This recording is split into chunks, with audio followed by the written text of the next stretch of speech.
सहाफ़ी और मेज़बान कैपिटल टॉक हामिद मीर साहब हमारे साथ हैं। उनसे पूछ लेते हैं कि उनकी एक्चुअली क्या असेसमेंट है। मीर साहब, क्या हाल है आपका? डेडलाइंस और रेड लाइंस के शोर में खान साहब ने 2 साल पूरे कर लिए हैं और अब आगे भी बल्कि आपसे पूछेंगे कि आगे भी आप कोई डेडलाइंस या रेड लाइंस देख रहे हैं या 5 साल पूरे हो जाएंगे? आपकी क्या असेसमेंट है, क्या सोच रहे हैं आप? देखें, डेडलाइंस तो खान साहब ने इलेक्शन से पहले बहुत सी दी थी और रेड लाइंस जो है वो तो अपोजिशन जो है उसने अबूर नहीं की। अपोजिशन ने बहुत ताउन किया है इमरान खान साहब के साथ और इसीलिए इमरान खान साहब के 2 साल मुकम्मल हो गए हैं और उनके 2 साल मुकम्मल होने में अपोजिशन का जो कंट्रीब्यूशन है ये बेमिसाल है। इसकी पाकिस्तान की सियासी तारीख में कोई मिसाल नहीं मिलती।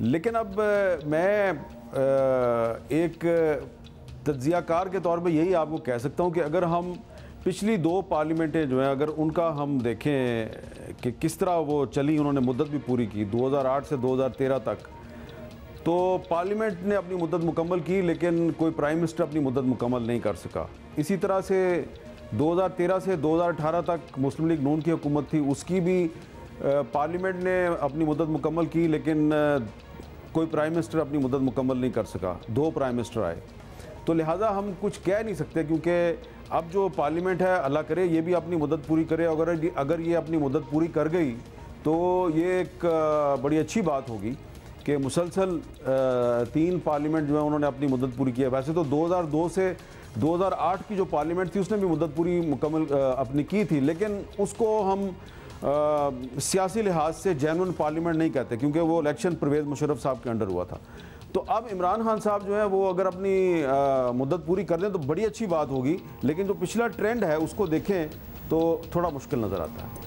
अच्छा, आपको थोड़ा मुश्किल नजर आता है, लेकिन अगर 2 साल मुकम्मल हुए तो आप मीर साहब सबसे ज्यादा क्रेडिट इसमें ऑपोजिशन को दे रहे हैं। The concentration might be on मुद्दत मुकम्मल करना, लेकिन what do you achieve in it, ये भी बहुत बड़ा सवाल है कि आपने पूरे सालों में किया and maybe the opposition had actually no choice. अब मीर साहब, जिस तरह ऑपोजिशन को ऑपोजिशन से खतरा है, हम देख रहे हैं कि उनके अंदरूनी इख्तलाफात किसी से ढके छुपे हैं नहीं, इसी तरह मे बी इत्तलात ये हैं कि हुकूमत को भी हुकूमत के लोगों से ही खतरा है। तो आप तो शहर इक़्तिदार में हैं, हुकूमत के अंदर आपको लगता है कि सब एक पेज पर हैं और सब ठीक चल रहा है?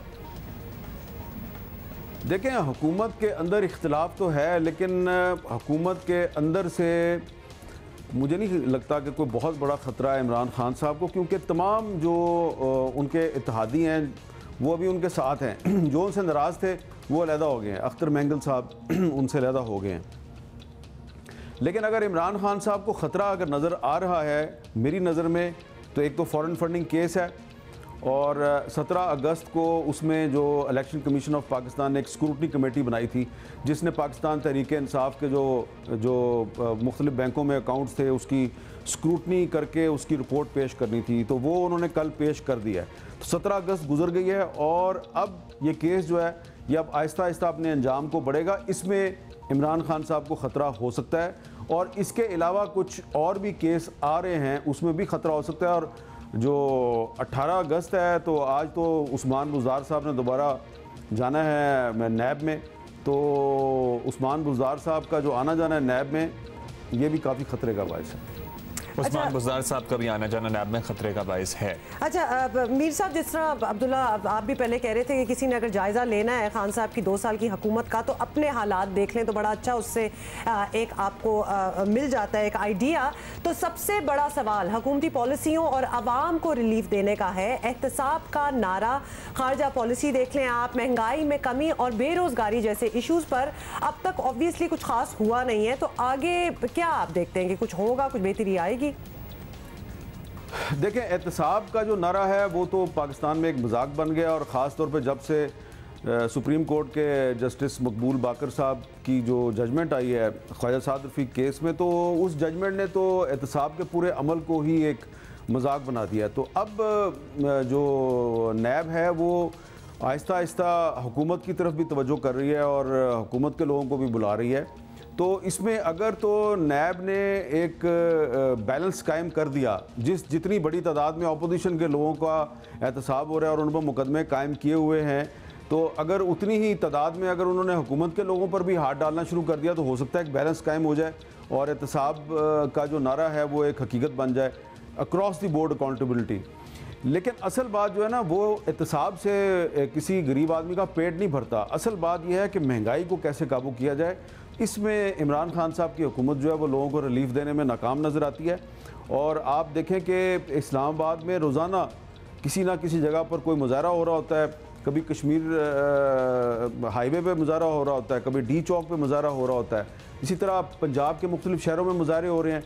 और पंजाब जो है वहाँ पर अगर रोज़ाना मुजाहरे हो रहे हों और अपोजिशन कोई तहरीक भी ना चला रही हो तो इमरान खान साहब को इस पर सोचना चाहिए, क्योंकि उनको जो लोग सब अच्छा की रिपोर्ट दे रहे हैं ना, और मीडिया भी जो है वो नहीं दिखा रहा इतना ज़्यादा, तो क्योंकि मीडिया के अपने हालात अच्छे नहीं हैं।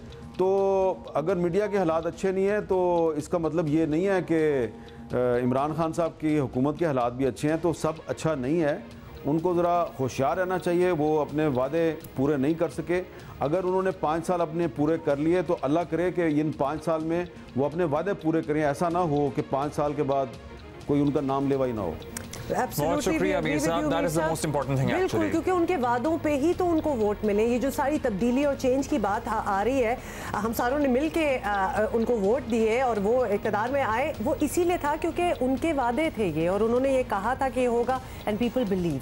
तो बहुत सी चीज़ें होनी चाहिए। एक और पर्सपेक्टिव और अब तक जो वैसे सूरत हाल रही है वो यही रही है ना कि इतने बुलंदबांग दावे थे कि अगर उसका 2% भी अचीव करें तो वो गोल से बहुत दूर लगता है। मे बी दावे और वादे बहुत अनरियलिस्टिक थे, मे बी वो वाकई सोचते थे कि सब कुछ अचीव कर जाएंगे, लेकिन जो भी सूरत हाल है मुद्दत तो चाहे कोई भी हुकूमत हो उसे पूरी करनी ही चाहिए। Having said that, I think it needs to be said that we are rooting for him. हम तो चाहते हैं कि वो वादे पूरे हों। मेरी बात, who wants कि पाकिस्तान तरक्की ना करे, who wants कि उसके अपने और मुल्क के माशी हालात बेहतर ना हो, ऐसा तो कोई भी पाकिस्तानी नहीं चाहेगा।